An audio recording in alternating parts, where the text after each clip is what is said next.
Ya pemirsa, tadi sama-sama kita telah saksikan bersama diskusi forum legislasi terkait dengan RUU Sisdiknas dan masa depan pendidikan Indonesia. Nah, saat ini saya sudah bersama dengan anggota Komisi 10 DPR RI, yaitu Bapak Muhammad Kadafi. Pak, apa kabar Pak? Baik, alhamdulillah. Alhamdulillah. Pak, ngomongin terkait dengan RUU Sisdiknas nih Pak.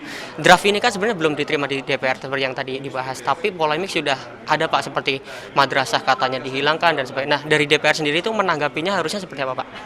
Ya, memang sekarang dalam 2 minggu ini agak sedikit RUU Sidiknas ini jadi rame di masyarakat, jadi simpang siur datanya karena memang saya melihat ya draft aslinya belum jelas juga gitu.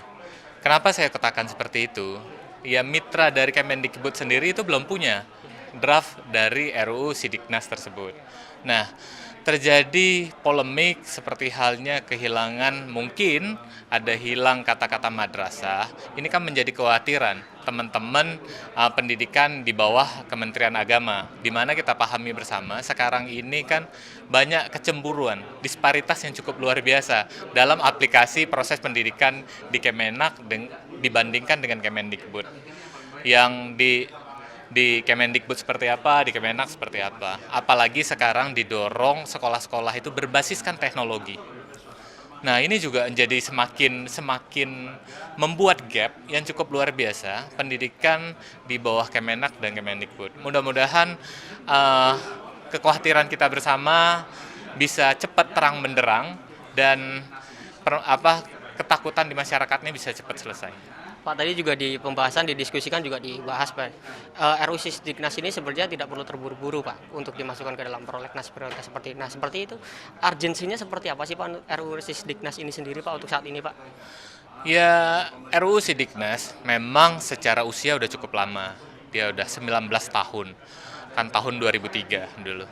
Tentunya juga dalam proses berjalannya undang-undang ini banyak sekali terjadi perubahan pasal-pasal yang tidak lagi sesuai dengan zamannya.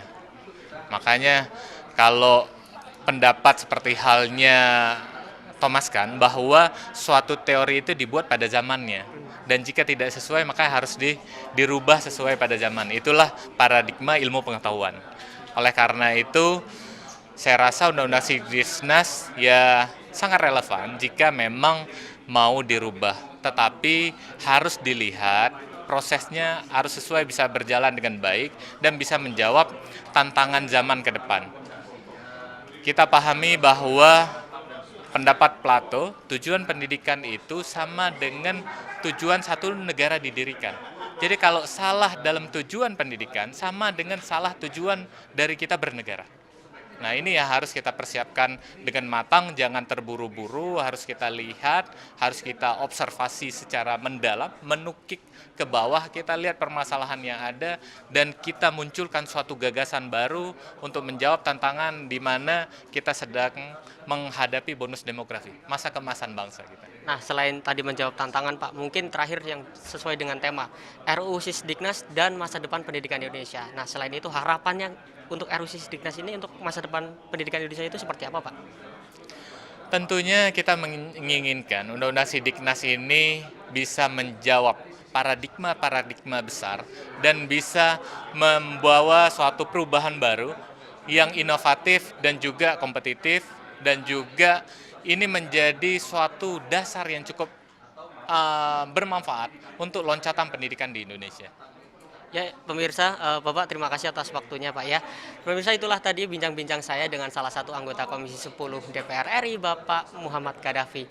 Terima kasih telah menyaksikan TVR Parlemen. Saya Alfat Rizky langsung melaporkan dari Media Center DPR RI. Sampai jumpa.